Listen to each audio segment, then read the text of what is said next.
My aunt kicked me out for not giving her enough money, so I left and within a year made her regret. I never asked for much out of life. Just a roof, maybe some genuine conversation, and food that doesn't come from the clearance aisle. But at 18, I discovered how quickly even the basics can slip through your fingers. My name's Jacob. Home is a beat-up trailer on the outskirts of town, the kind with peeling paint and a for sale sign that's been hanging so long it's practically a permanent fixture. The sign so faded you can barely make out the phone number anymore. Not that anyone's calling. This place has been slowly sinking into the dirt since before I was born. Every evening, like clockwork, the neighbors fire up their lawnmowers. The constant humming becomes this weird soundtrack to my life, mixing with Johnny Cash's gravelly voice crackling through my ancient radio. Cash sings about prisons while I'm trapped in my own. Different bars, same feeling. I work as a cashier at the local supermarket. 8 hours a day under flickering fluorescent lights, scanning groceries for people who barely look at me. The place smells like dust and yesterday's bread, but it's a paycheck. Not much of one, but it keeps me fed. My mom took off 3 months ago with her new boyfriend, some guy named Rick with a motorcycle, and promises of seeing the Grand Canyon. Left me a note on the fridge. Staying with Rick for a while. Aunt Deb will check on you. That was it. 18 years of raising me. Summarized in a sentence scribbled on the back of an electric bill. As for my dad, he's just a blank space in my memory. Sometimes I think I remember his laugh or the smell of his aftershave, but then I realize I'm probably just making it up from old photographs. Now it's just me and Aunt Deb in the trailer. She moved in after Mom left, bringing cigarette smoke and resentment with her. She's tall, rail-thin, with dyed red hair and eyes that cut through you like she's constantly calculating what you're costing her. Last night, she cornered me when I got home from my shift, standing in our cramped kitchen, arms crossed, tapping her foot against the linoleum floor. She told me flat out that what I contribute is enough, that the bills are piling up, and my paycheck doesn't cover half of what it should. Her exact words still ring in my ears. You're good, Jacob, but goodness won't buy me a new television. I tried explaining that I'm already giving her everything I make, that after taxes, my minimum wage job barely clears $1,100 a month. I showed her my last pay stub as proof. That's when something in her snapped. Her face twisted into something ugly, something that reminded me too much of Mom when she'd been drinking. She started screaming about how I was useless, just like my father, how taking me in was the biggest mistake of her life.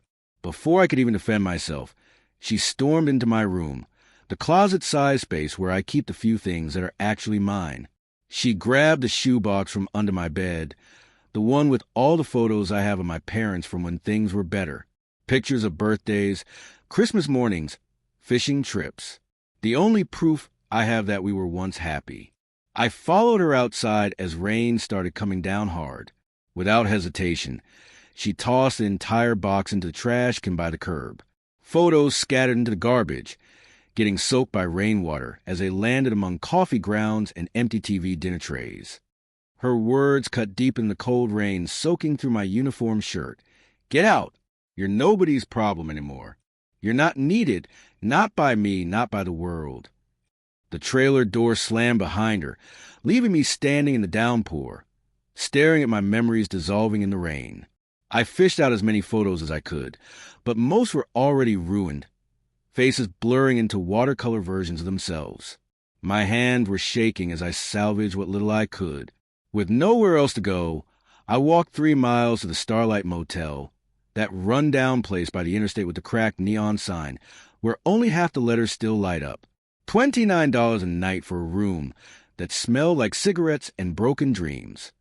Sitting on the edge of the bed, I spread out the wet photos on the faded comforter, hoping some might dry okay. Most were beyond saving, but one survived almost intact.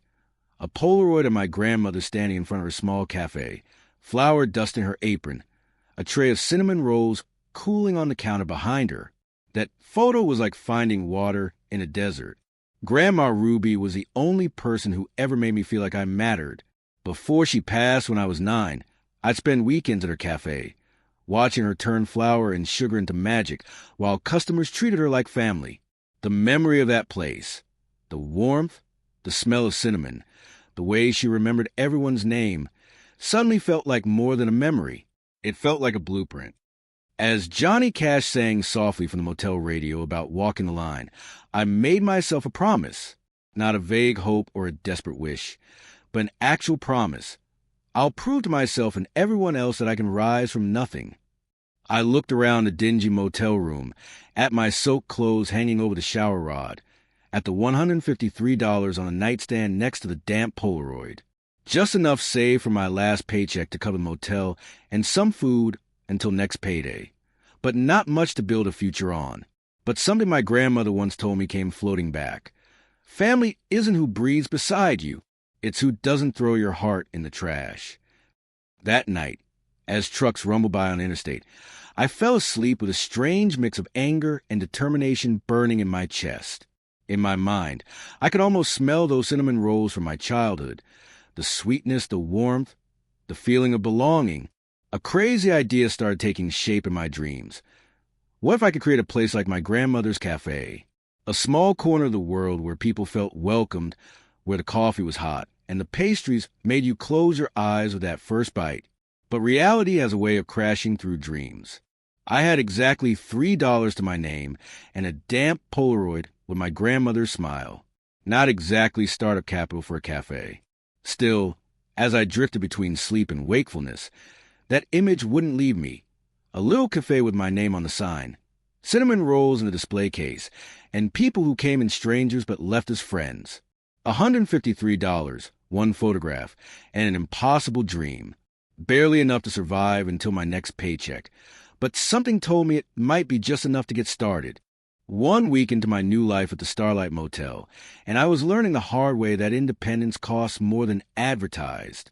The $153 had dwindled fast between motel fees, bus fare to work, and those gas station sandwiches that taste like disappointment wrapped in plastic. But I had a roof, a job, and no one telling me I was worthless. It was something. My routine became predictable. Wake up, catch the 6:15 bus, stand at register number 7 for 8 hours scanning groceries, catch the 5:40 bus back, eat something questionable, sleep, repeat. The kind of existence that makes you understand why older folks stare into the middle distance with that 1,000-yard gaze. Value Mart wasn't exactly a career destination, but it paid $11.50 an hour, and the manager didn't ask questions when I changed my address to a motel. Most of my coworkers were either high school kids, saving for cars, or retirees supplementing Social Security. I existed somewhere in between. Too old for prom, too young for ARP, stuck in that weird American purgatory being technically adult but practically clueless. It was a Tuesday evening, about 10 minutes before closing. The fluorescent lights buzzed overhead like they were telling secrets only they understood. The store was empty except for me and Darlene, the night manager who spent most of her shift doing crossword puzzles and talking about her cats. The automatic doors whooshed open, letting in a blast of October air and an elderly woman I hadn't seen before. She was small, the kind of small that happens when life slowly compresses you over decades. Her coat had probably been fashionable sometime during the Nixon administration, worn but meticulously clean. What caught my eye was her canvas shopping bag, with faded American flag carefully embroidered on the side. She moved slowly through the aisles, checking prices with careful deliberation. When she finally approached my register, she placed her items down gently, a small bag of store-brand rice, a can of tuna, and a tin of the cheapest coffee Value Mart carried. The total came to $7.86. She opened a worn leather wallet and carefully counted out exact change, then handed me a coupon, one of those $2 off your purchase deals that corporate sent out to get people through the door. It was so faded I could barely scan it, but eventually the register beeped its approval, bringing her total down to $5.86.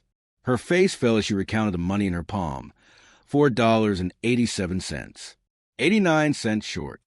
She looked at the coffee, then back at her money, calculations happening behind eyes that had seen more American history than my high school textbook. With a resigned sigh that felt heavier than it should have, she pushed the coffee tin aside. "Just these two, then," she said, her voice soft but clear, with that particular Midwest accent that turns every sentence into a gentle melody. I can do without the coffee. Watching her carefully return the tin to her canvas bag, I felt something twist in my chest.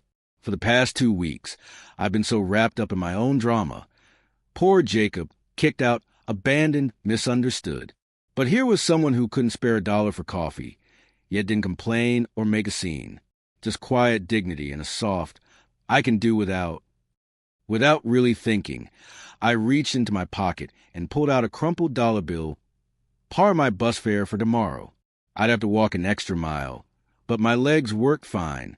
I'll add the difference, I said quietly, smoothing out the dollar on the counter. My grandmother always said, if you can make someone's day easier, you should. Her eyes widened slightly, then filled with tears so suddenly it was as if I'd said something tragic instead of just offering a dollar. Young man, she started, then stopped, clearly fighting to maintain composure. I'm not used to people noticing. I bag her groceries as slowly as possible, giving her time to collect herself. Darlene looked up from her crossword, raised an eyebrow, then went back to 7 across without comment. The woman thanked me again with a gentleness that made me embarrassed for every time I complained about my life. As she turned to leave, she suddenly swayed, her hand flying to her chest. The canvas bag slipped from her grasp, the tin of coffee rolling across the linoleum floor like a slow-motion scene in a movie. I vaulted over the counter in a move that would have got me fired if the manager had been there, catching her elbow just as her knees started to buckle. I'll be fine, she insisted, though her face had gone the color of paste and her breathing was shallow. Just need to sit a moment. Darlene was suddenly beside us, surprisingly quick for someone who'd spent most of the evening stationary. Together, we helped the woman to the bench outside the store entrance, where the cool evening air seemed to revive her somewhat. Her color returned gradually as she took deep, measured breaths. Margaret, she introduced herself with a weak smile. Margaret Wilson. Just overtired, Margaret insisted, though the way her hand rested on her heart suggested otherwise. Been a long day. Haven't eaten since breakfast. Darlene shot me a look. Jacob, there's a vending machine in the break room. Get her something with sugar. By the time I returned with a candy bar and a bottle of water, Margaret was looking steadier. She accepted both with thanks that felt disproportionate to the offering, as she carefully unwrapped the chocolate, breaking it into small, precise pieces as if rationing it. She studied me with sharp blue eyes that missed nothing. Thank you, she said. I don't usually get lightheaded like that. Must have been standing up too quickly. You're new here, she stated rather than asked after a few bites. Living at the Starlight, aren't you? I see you waiting for the bus. I nodded, surprised she'd noticed me at all. Thought so. You have that look. When I raised an eyebrow, she clarified, like you're figuring things out on your own for the first time.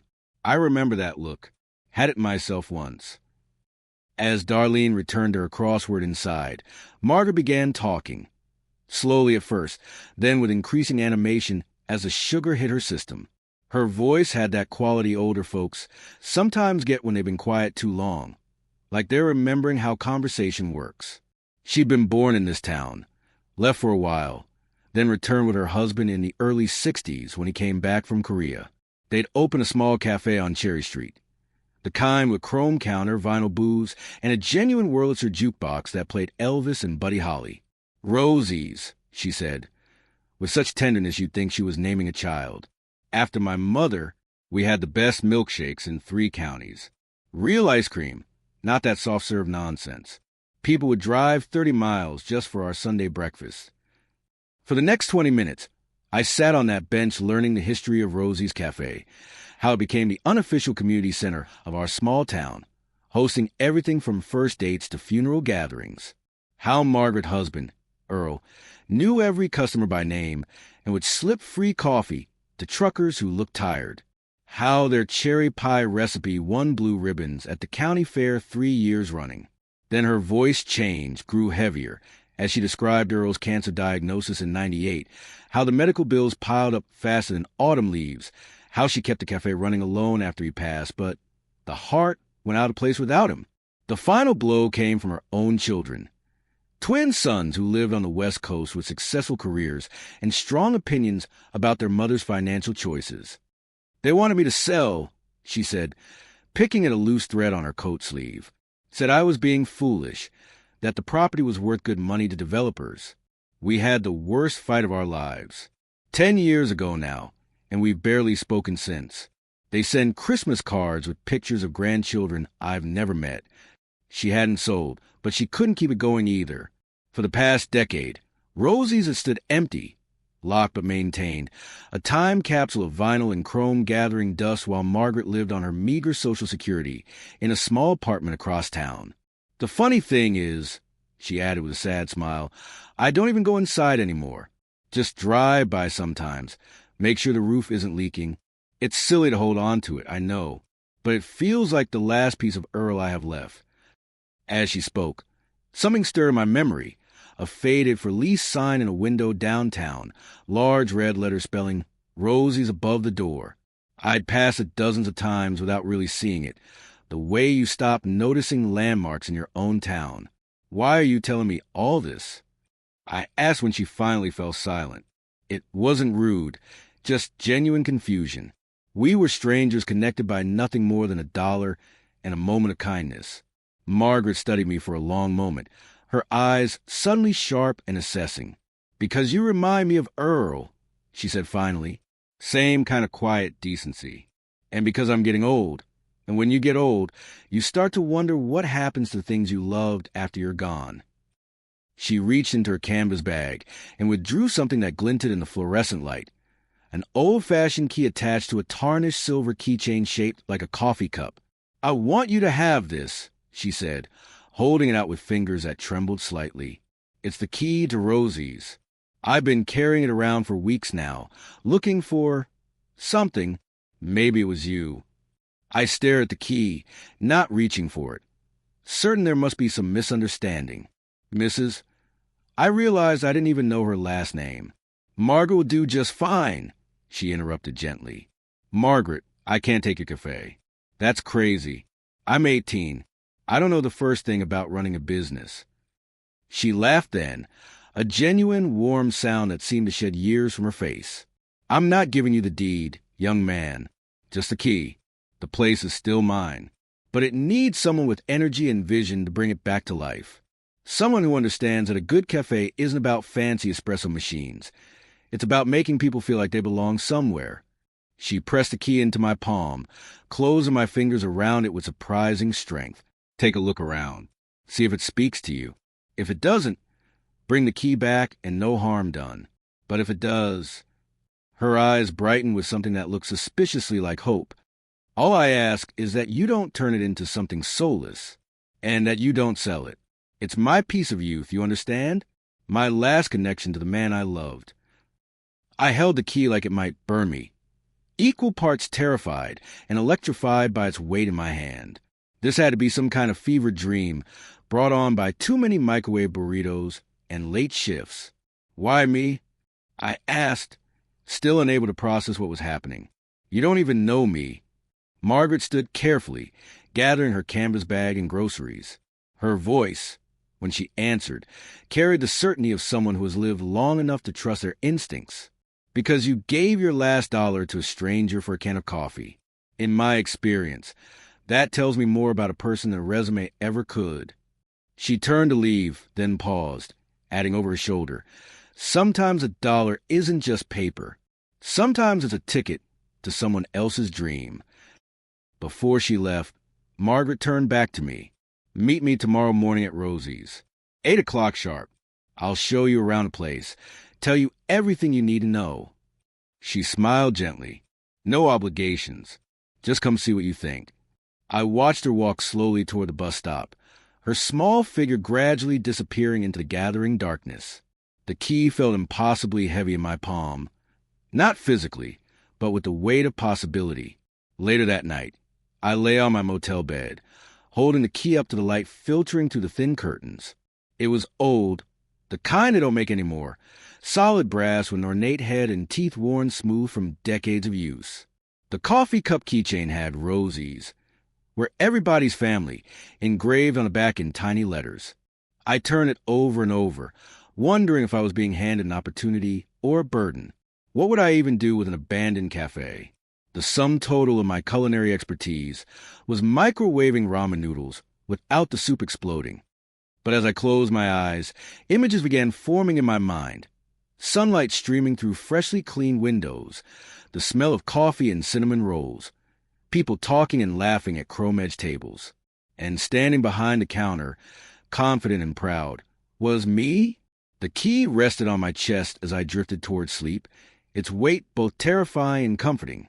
It felt like holding a piece of the past and a doorway to the future simultaneously, like an artifact from some cheesy 80s movie about time travel and second chances.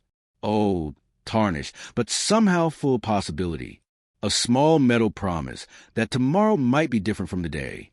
And for the first time since leaving the trailer, I fell asleep without the gnawing anxiety of uncertainty. Instead, my dreams were filled with jukebox music and the lingering question, what if? I barely slept that night, turning the key over my hand until the first hints of dawn crept through the cheap motel curtains. By 7:30, I was already standing outside Rosie's cafe on Cherry Street, half an hour early for my meeting with Margaret. The building sat between a hardware store and what used to be a video rental place, its faded red awning drooping slightly in the middle like a tired smile. The windows were clouded with years of dust, but I could make out vague shapes of counter stools and booths inside. The sign above the door, Rosie's an elegant cursive that must have been beautiful when it still lit up, gave the place a ghostly dignity, like an old movie star who'd aged but never lost her poise. Margaret arrived precisely at 8, wearing the same coat but a different scarf, this one hand knitted in red, white, and blue. The American flag theme seemed to be her signature. Her eyes crinkled with approval when she saw me waiting. She fumbled in her purse for her own set of keys, but I held up the one she'd given me the night before. This seemed to please her immensely. There was something ceremonial about using that key for the first time, like I was opening more than just a door. The lock was stiff from disuse, requiring a bit of jiggling before it finally gave way with a satisfying click. The door creaked open like it was speaking to us after a decade of silence. The first thing that hit me was the smell. Not musty or moldy as I'd expected, but a complex bouquet of old coffee, cinnamon, and something else I couldn't name but recognized instantly. It smelled exactly like my grandmother's kitchen on Sunday mornings. That impossible coincidence nearly took my knees out from under me. Margaret flipped a switch, and against all odds, a few of the overhead lights flickered to life, revealing the interior in a soft, amber glow.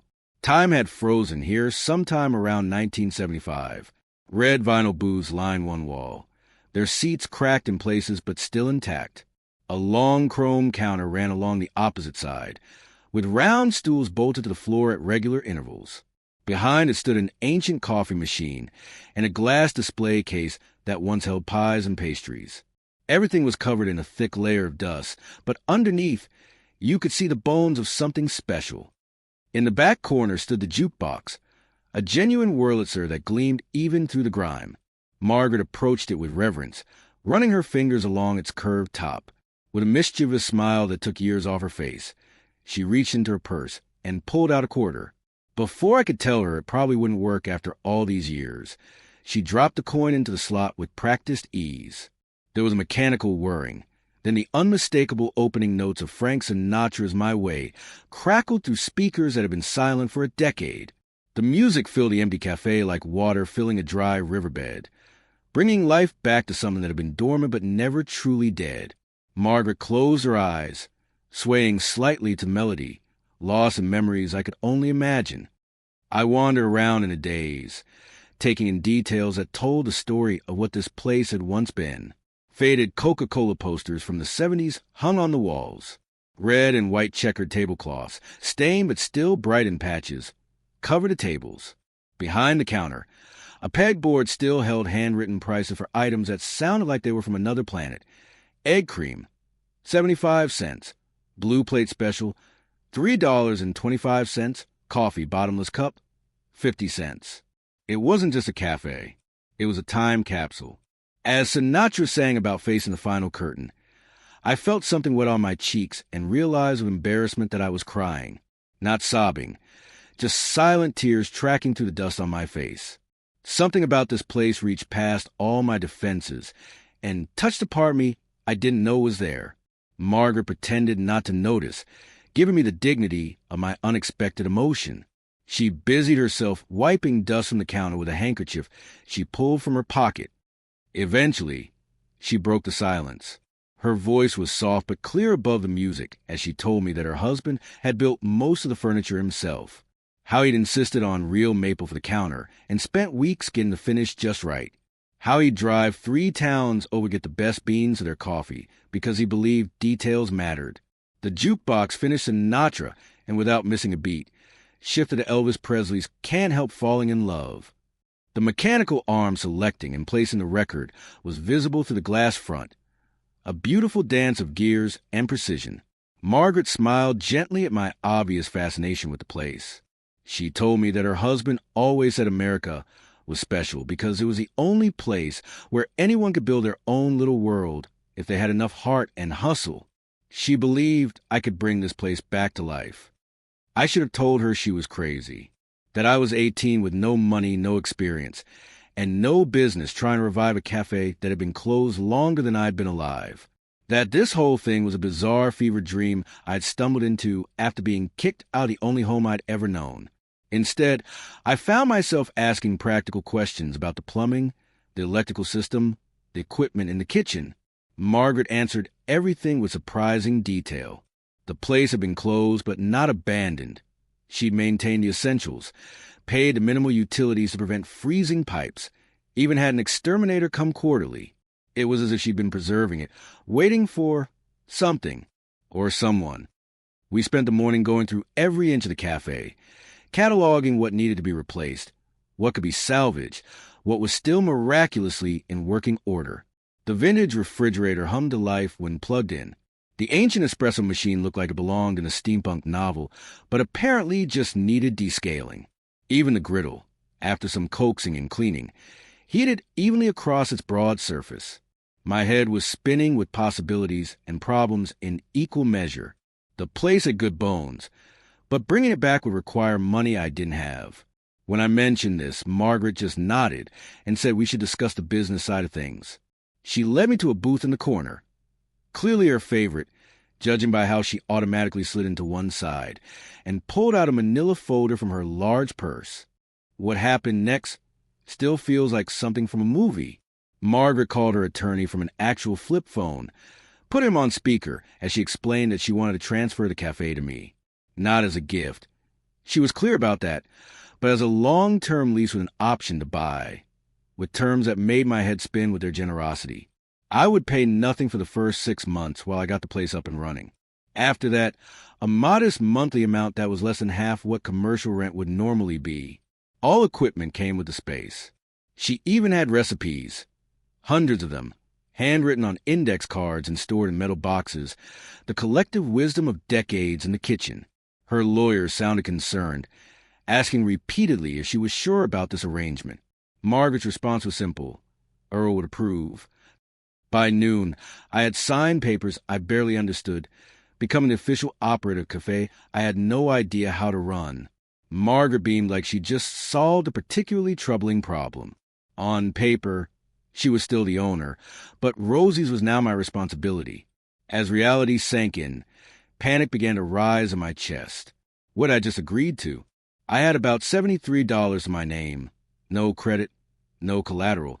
And now I was supposed to resurrect a business that had been dead for a decade? Margaret must have seen the fear on my face. She reached across the table and patted my hand with surprising firmness.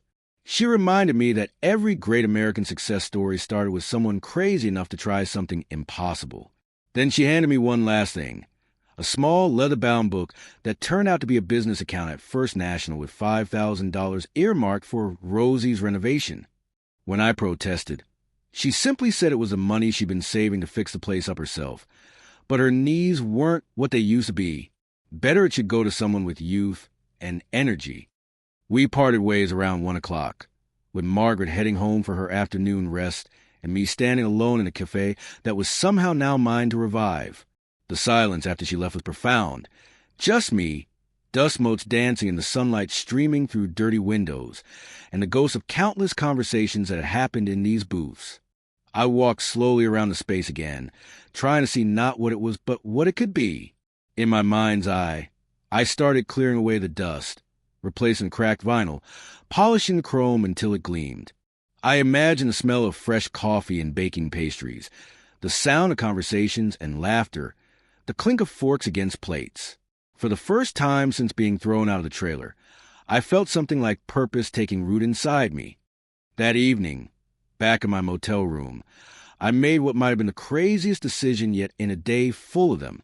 I pulled out my phone, a 3-year-old model with a cracked screen, but the camera still worked, and recorded a video of myself sitting on the edge of the bed.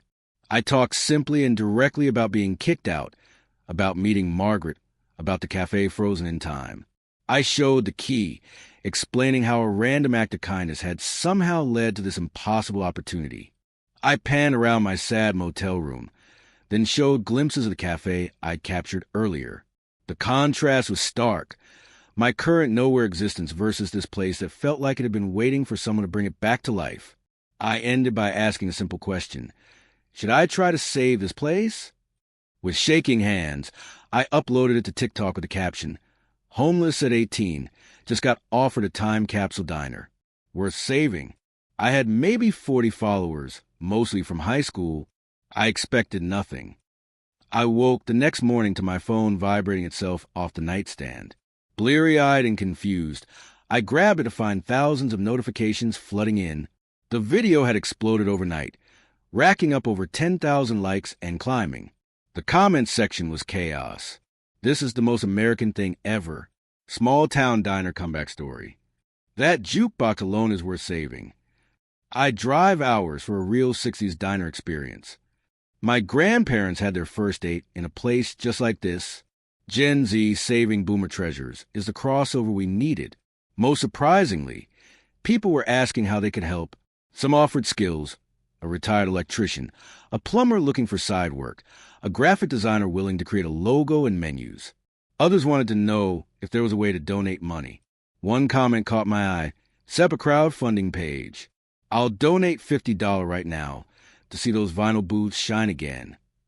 I spent that day in a daze, alternating between answering comments and returning to the cafe to take more detailed videos of what needed work. Each new post gained traction faster than the last. By evening, I'd set up a crowdfunding page with a modest goal of $10,000, thinking it was ambitious but possible. We hit that within 6 hours. The next week passed in a blur. Money kept coming in, sometimes in $5 and $10 increments, occasionally in shocking amounts of $500 or even $1,000 from anonymous donors who said things like, "My dad owned a diner just like this," or "Wish someone had saved my grandma's restaurant."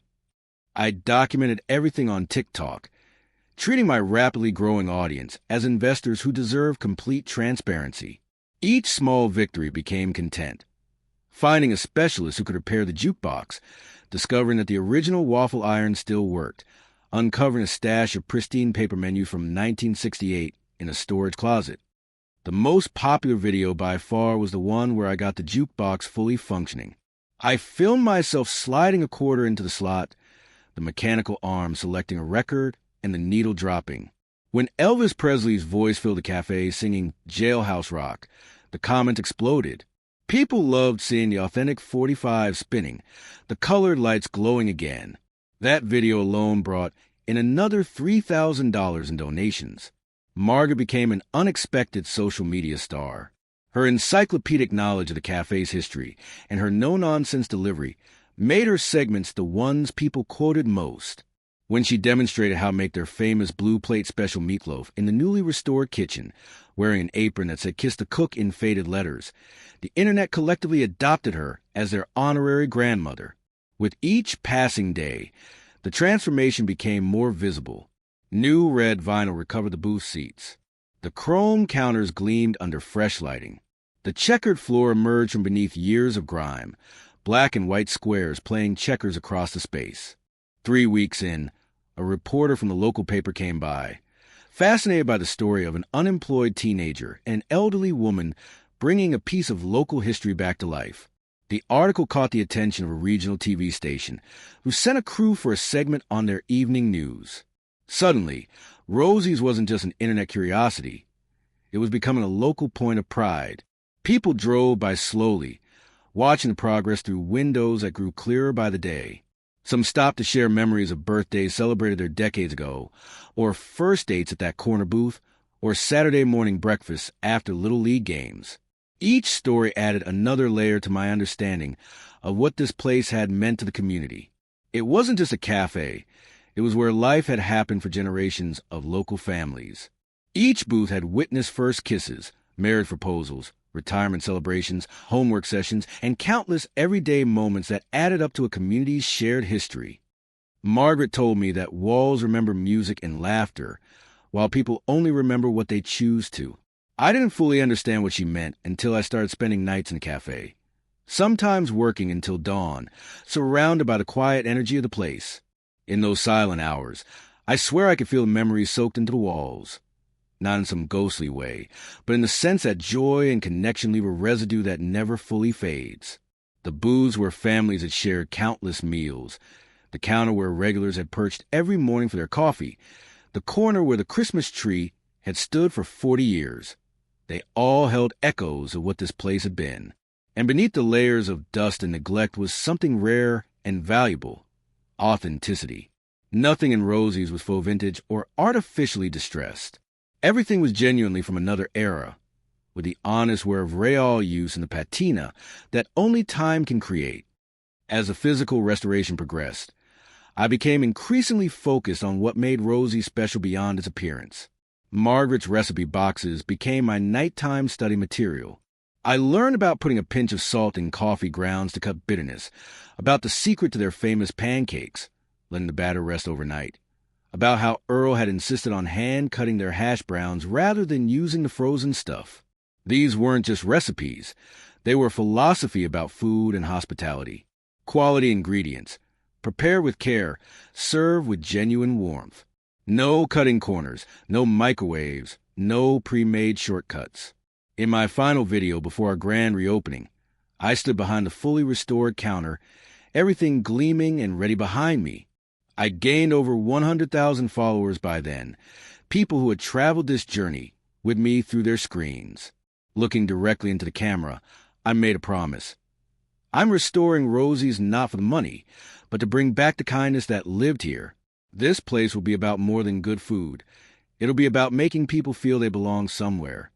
The simple sincerity of that statement resonated more than all the progress videos combined. It wasn't about nostalgia or aesthetics or even food. It was about creating a space where the best parts of the past could live again in the present. A place where kindness was still the main ingredient in everything we served. 5 months can change everything. 153 days of sawdust in my hair, pain under my fingernails, and an education you can't get in any classroom. That's how long it took to transform Rosie's from a dusty memory into a living, breathing business again. Opening day arrived with a kind of perfect spring morning that feels like the universe is giving you a thumbs up. Sunlight streamed to the freshly cleaned windows, casting golden rectangles across the checkered floor. The chrome fixtures gleamed like they were brand new, and the red vinyl boots practically glowed against the cream-colored walls. I'd been up since 3 a.m., too nervous to sleep, preparing what will become our signature item, memory waffles, made from a recipe I found in Earl's handwritten notebook. The instructions were specific but oddly poetic. Crisp on the outside, soft in the center, like childhood on a plate. It had taken dozens of attempts to get them right, with Margaret tasting each version and shaking her head until one day she took a bite, closed her eyes, and whispered, "That's it. That's Earl's waffle."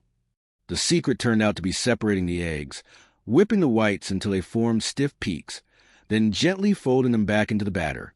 That, and a splash of real vanilla extract that cost more than I wanted to admit. No shortcuts, no box mixes, just honest ingredients and careful technique. Exactly as Earl had done it.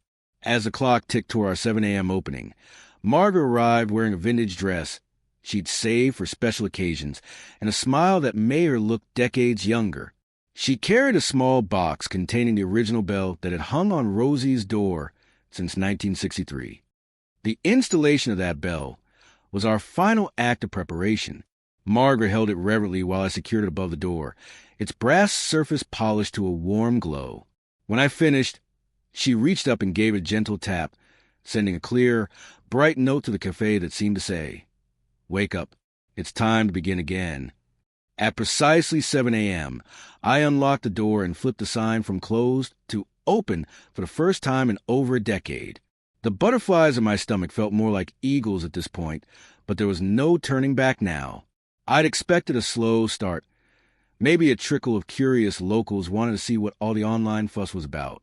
What I hadn't expected was a line already stretching down the block. People who had been waiting since dawn for a chance to be part of Rosie's resurrection. The first customers through the door were a couple in their 80s, Harold and Betty Thompson, as they introduced themselves. Harold Walker came, but insisted on sitting at the counter rather than a booth, because that's where I always Saturday. Betty explained that they'd had their first date at Rosie's in 1957, the year it opened. The look on their faces as they took in a restored cafe was worth every blister, every late night, every moment of doubt I'd experienced over the past 5 months. Harold ran his hand along the counter with the reverence of someone touching a sacred object. That first morning became a parade of stories. The Thompsons were just the beginning. It seemed like every customer who walked through the door carried a piece of Rosie's history with them. An elderly man in a Korean War veteran's cap pointed to the corner booth and announced to everyone within earshot that he proposed his late wife in that exact spot in 1973. His eyes misted over as he told how nervous he'd been, how he dropped the ring in her coffee by accident, how she fished it out and said yes anyway. A woman in her 60s brought in her high school yearbook to show me a photo of her, and her friends crowded into a booth, drinking milkshakes after graduation. "We came here every Friday night for 4 years," she explained. "This place was our whole social life." A retired teacher reminded me that Rosie's used to give free hot chocolate to kids who brought in report cards with all A's. "Motivated more students than any lecture I ever gave," he chuckled. I found myself scrambling for a way to preserve these stories. On impulse, I started handing out paper napkins, asking people to write down their Rosie's memories. By the end of that first day, I had a collection of handwritten notes that captured decades of community history. The next morning, I came in early and created a memory wall near the entrance, carefully attaching each napkin with colorful pushpins. It quickly became the most photographed corner of the cafe, with new contributions added daily. People would stand there reading, pointing, sometimes tearing up when they recognized a name or an event from their own past. Margaret was in her element, moving from table to table like the queen of a small domain.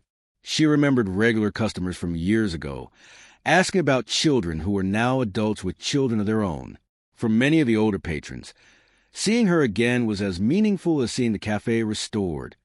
One afternoon during our second week, I found her in the kitchen, dabbing at her eyes with her apron. When I asked what was wrong, she shook her head and said these were happy tears.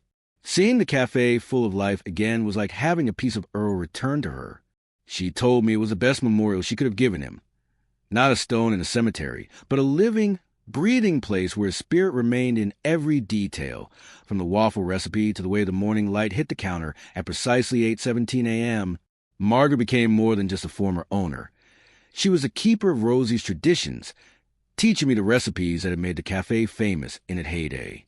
Her hands, gnarled with arthritis but still surprisingly deft, showed me how to make the perfect pancakes, let the batter rest overnight.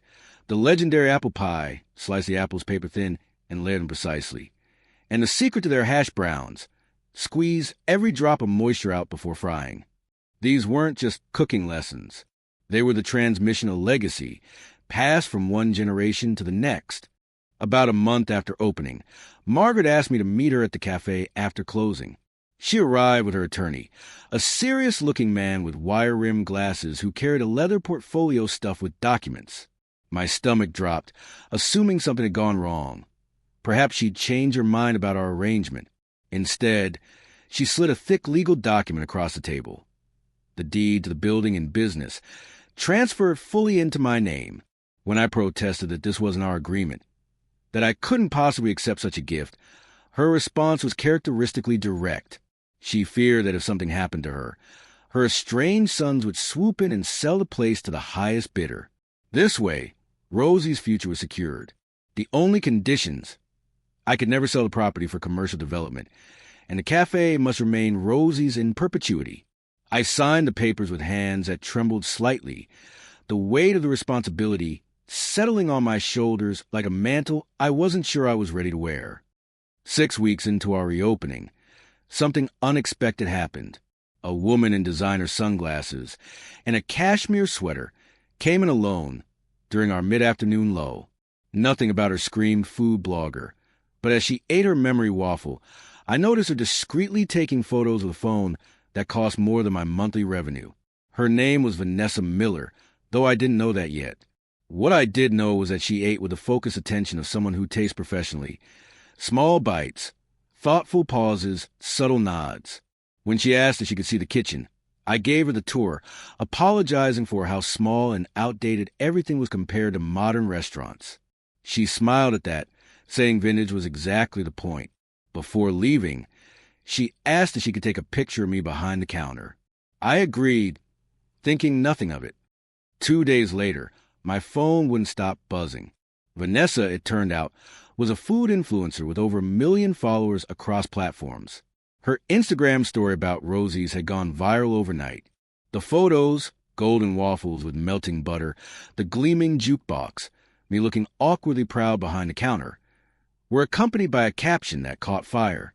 This place smells not just of waffles, but the home America has lost.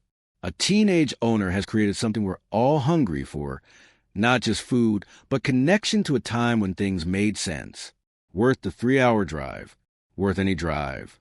By noon, we had a line out the door and down the block. By evening, we'd run out of everything except coffee, and I was frantically calling suppliers for emergency deliveries. The following week brought a crew from Channel 5, the regional news station. They did a 5-minute segment called Person of the Week, the teen who restored America's soul one waffle at a time. The piece was simultaneously embarrassing and wonderful. Lots of slow-motion shots of butter melting on waffles, customers closing their eyes in bliss as they took their first bites, and me looking overwhelmed but determined in my vintage-style apron. The reporter, a woman with perfect hair who somehow managed to eat on camera without smudging her lipstick, ended the segment with a line that would follow me for years. In a world obsessed with the new, Jacob Taylor reminds us that sometimes the most revolutionary act is preserving what matters from the past. After that, the crowds became unmanageable. The line stretched all the way to Highway on weekends. We started opening an hour earlier and closing 2 hours later, but it was never enough. I hired 3 local high school students, then 5, then 8. Margaret trained them all with the same exacting standards she'd once applied to her own staff. Amid the chaos of success, I tried to maintain what made Rosie special. We still learned customers' names. We still refused to cut corners on ingredients. We still played those original 45s on the jukebox, though now we had to replace the needle monthly from constant use. One particularly busy Saturday, an elderly man lingered at the counter after paying his bill. He'd been watching controlled chaos of the cafe with a businessman's calculating eye. As I wiped down the counter, he introduced himself as the owner of a restaurant development group. "You got lightning in a bottle here, son," he said, sliding a business card toward me. "I'd like to discuss expansion opportunities, multiple locations, franchise potential. We could have a Rosie's in every major city in the Midwest within 5 years."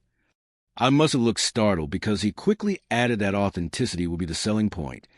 They'd recreate everything exactly, from the jukebox to the vinyl booths. "People are hungry for nostalgia," he explained.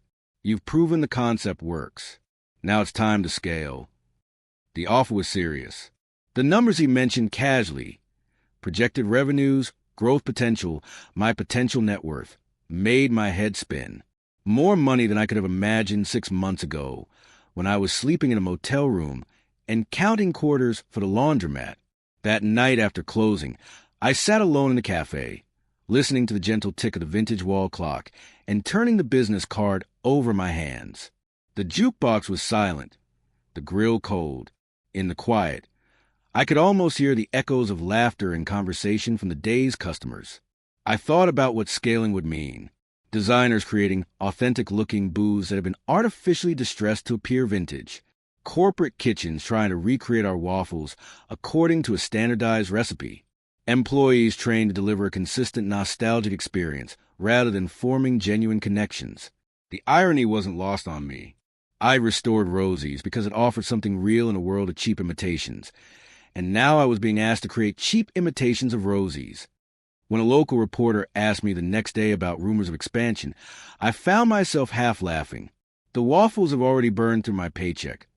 I told her, I'm just wondering if the soul of this place could survive in multiple locations. That's the real challenge.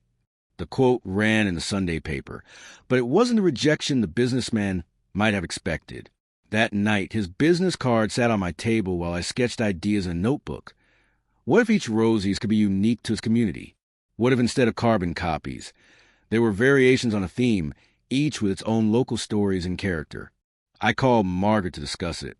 Her initial resistance softened when I explained my vision, not a soulless chain, but a collection of authentic spaces, each honoring its location's history, while sharing the core values that made the original special. Earl would say that good ideas deserve to grow, she finally conceded. But he'd also say that growth without roots just creates weeds. The next morning, I called the businessman back. I'm interested, I said, but on one condition. Each location has to have its own soul. No corporate cookie cutters. He seemed intrigued rather than deterred. I hung up feeling both terrified and excited. Could I really preserve what made Rosie's magical while letting it expand? Or would success be the thing that finally killed its spirit? As I flipped the sign to open that morning, I felt both excited and nervous. Could expanding Rosie's be the opportunity of a lifetime, or the mistake that would destroy everything special we'd built? Only time would tell. Success has a way of bringing people out of woodwork. 3 months after that Channel 5 segment aired, I looked up from the counter to see my mother standing awkwardly by the door, fidgeting with her purse strap, looking both out of place and oddly familiar. I barely recognized her at first. She dyed her hair back to its natural color and lost the hardness around her eyes that had become her permanent expression during those final months in the trailer. For a long moment, we just stared at each other across the bustling cafe. She finally approached the counter, her eyes darting nervously around the place, and said she'd seen me on TV, claimed she'd always known I was special, that I was destined for bigger things in that trailer park. The words rang hollow against the memory of her empty bedroom, and that hastily scribbled note on the refrigerator. I thanked her for coming by, offered her a complimentary coffee, and went back to work. There wasn't much else to say. She sat in a corner booth for nearly an hour, watching me interact with customers, before quietly leaving without a proper goodbye, a fitting symmetry to how she left the first time. A week later, Aunt Deb showed up during the lunch rush, wearing makeup I'd never seen before and an outfit clearly purchased for the occasion. Unlike my mother, she didn't bother with pretense. She got straight to the point. She wanted in on the business. Reminded me that she'd raised me, that family should stick together when opportunities arise. I found myself unexpectedly calm as I refilled coffee mugs and listened to her proposal. 6 months earlier, I might have erupted in anger or shrunk in intimidation. But something had changed in me during those months of rebuilding Rosie's, not just the cafe but myself in the process. When she finished her pitch, I looked her directly in the eyes for perhaps the first time in my life and told her, simply and without malice, that my family wasn't defined by blood or legal obligation. My family was everyone who walked through those doors, who left $2 for coffee and 5 minutes of their memories. The people who helped build this place with their stories and their support when I had nothing. The look of shock on her face almost made me feel sorry for her. Almost. She left without finishing her waffle, the bell above the door jingling with finality as she exited my life for what I suspected would be the last time. That evening, I hung a small American flag by the entrance, not out of some grand patriotic gesture, but as a quiet nod to Margaret's canvas bags and Earl's belief that in America, everyone deserves a second chance at building something meaningful. The flag reminded me daily that Rosie's wasn't just a business. It was a promise kept to a woman who had believed in me when I had stopped believing in myself. 2 years flew by in a blur of 18-hour days, constant challenges, and the kind of exhaustion that somehow feels worthwhile. Margaret became the grandmother I'd lost too early, teaching me not just about business, but about life. We celebrated her 80th birthday in the cafe with a surprise party that brought tears to her usually stoic face. The expansion happened gradually and thoughtfully. The second Rosie's opened in a struggling downtown area 2 hours away, another forgotten gem from the 60s that had stood empty for years. I spent weeks learning about that town's history, incorporating local stories and flavors into the menu, while keeping the core of what made the original special. The third location came a year later, in a college town where students embrace the analog experience of a place without Wi-Fi, where conversation and actual face-to-face interaction were the main attractions beside the food. Each new Rosie's maintained its own personality. The booths might all be red vinyl. The floors might all be checkered, but the memory walls were unique to each community. The small details mattered. The selection on the jukeboxes reflected each town's musical heritage. The specials incorporated local ingredients. The walls displayed photographs from that specific community's past. As the business grew, I made sure our values grew with it. We instituted a policy of hiring at least 30% of staff from disadvantaged backgrounds, veterans struggling to find civilian work, people in recovery programs, teenagers aging out of foster care, people who, like me, just needed someone to give them a chance.